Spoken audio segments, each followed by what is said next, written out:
ఆంధ్రప్రదేశ్ లో బీజేపీని తిరుగులేని శక్తిగా తీర్చిదిద్దుతామని ఆ పార్టీ రాష్ట్ర నూతన అధ్యక్షుడు పివిఎన్ మాధవ్ అన్నారు. పార్టీ రాష్ట్ర అధ్యక్షుడిగా మాధవ్ ఏకగ్రీవంగా ఎన్నికైనట్టు బీజేపీ జాతీయ కౌన్సిల్ సభ్యుడు మోహన్ ప్రకటించారు. ఈ సందర్భంగా మాధవ్ మాట్లాడుతూ కార్యకర్త గర్వపడేలా బీజేపీని బలోపేతం చేస్తామని ప్రకటించారు. ఈ రోజు సైకిల్ మీద క్యారేజ్ ఒక అతను తీసుకొచ్చి ఇచ్చాడు. ఆ క్యారేజ్ తీసుకొచ్చిన వ్యక్తి ఇవాళ ఏమయ్యాడో తెలుసా?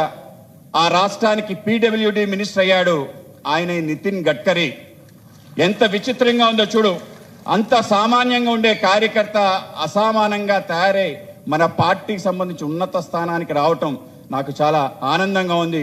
నువ్వు కూడా ఆ స్థానానికి ఉంటే బాగుండని చెప్పి లేఖలో రాశాడు. అదే ఇంటి నుంచి తర్వాత కాలంలో మహారాష్ట్ర యొక్క ముఖ్యమంత్రి, ప్రస్తుత ముఖ్యమంత్రి ఫడ్నవీస్ గారు ఆ ఇంట్లోనే నాన్నగారు ఉండటం జరిగింది. వాళ్ళ నాన్నగారు అప్పుడు ఎమ్మెల్సీగా ఉన్నారు. అజ్ఞాతవాసం సమయంలో ఆ ఇంట్లో ఉండటం జరిగింది. ఆ విధంగా ఒక ప్రయాణం ఏదైతే రామాయణం అంటారు, రాముడి యొక్క ఆయనం అంటే రాముడి యొక్క ప్రయాణం ఏదైతే ఉంటుందో దాన్ని బట్టి రాముడికి ఆ విధంగా గుణగణాలు వచ్చాయి. అంటే ఆ ప్రయాణంలో ఆయన జరిగిన అనేక మజిలీల్లో ఆయన ఏ విధంగా ప్రవర్తించాడు, ఏ విధంగా చూశాడు, ఆ విధంగా మర్యాద పురుషోత్తముడుగా సాక్షిభూతంగా మనందరం కొలిచే మన లోక రక్షకుడుగా శ్రీరాముని కొలుస్తున్నాం. అదేవిధంగా ప్రతి కార్యకర్త అత్యంత సాధారణంగా పనిచేస్తున్న కార్యకర్త ఇంగ్లీష్లో ఒకటి ఉంది, hardships and travel makes ordinary persons to reach greatest destiny. ఆ విధంగా కేవలం ప్రయాణం ద్వారా, పర్యటన ద్వారా, తిరగటం ద్వారా ఆ విధంగా అద్భుతమైన కార్యక్రమాలు చేయటం. ఆ విధంగానే నేను ఈరోజు రాష్ట్ర అధ్యక్షుడనే ఇక బాధ్యతని స్వీకరిస్తున్నానని భావిస్తున్నాను. ఈ బాధ్యత స్వీకరించే కార్యక్రమంకి చీఫ్ ఎలక్షన్ ఆఫీసర్గా పనిచేస్తున్న మన ఈ పక్క రాష్ట్రం కర్ణాటక నుంచి వచ్చిన పెద్దలు పిసి మోహన్ గారికి ముందుగా ధన్యవాదాలు తెలియజేస్తున్నాను.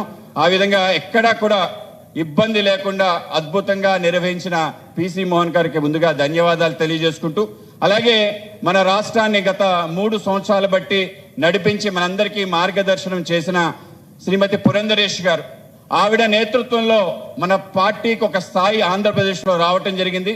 అష్టదిగ్గజాలు మన ఎమ్మెల్యేలు, 3 త్రిమూర్తులు లాంటి ఎంపీలు, దాంట్లో ఒకరు కేంద్ర మంత్రివర్యులుగా మనందరికీ ఇష్టమైన అతి సాధారణ కార్యకర్తగా పనిచేసిన మన శ్రీనివాస వర్మ గారు, అలాగే ఈ అష్టదిగ్గజాల్లో మనందరికీ అత్యంత ఇష్టమై ఇప్పుడే అనర్గళ ఉపన్యాసం చేసిన మన వై సత్యకుమార్ గారు, అలాగే మిగతా ఎమ్మెల్యే శ్రేణులు, అలాగే మనకి 2 రాజ్యసభ సభ్యులు వచ్చారు, శ్రీ పాకా సత్యనారాయణ గారు, అలాగే ఆర్ కృష్ణయ్య గారు. వీళ్ళిద్దరూ కూడా బహుముఖ ప్రజ్ఞ కలిగి వెనుకబడ్డ వర్గాలకు సంబంధించి ప్రాతినిధ్యం వహిస్తూ భారతీయ జనతా పార్టీ విలక్షణ లక్షణం చూపించే విధంగా ఉన్న వాళ్ళు. అలాగే మన పార్టీ యొక్క మాజీ అధ్యక్షులుగా పనిచేస్తూ ప్రస్తుతం శాసన మండలి సభ్యులుగా ఉంటున్న పెద్దలు గురువరులు శ్రీ సోము వీర్రాజు గారు, అలాగే వేదిక పైనున్న మన పెద్దలు సీఎం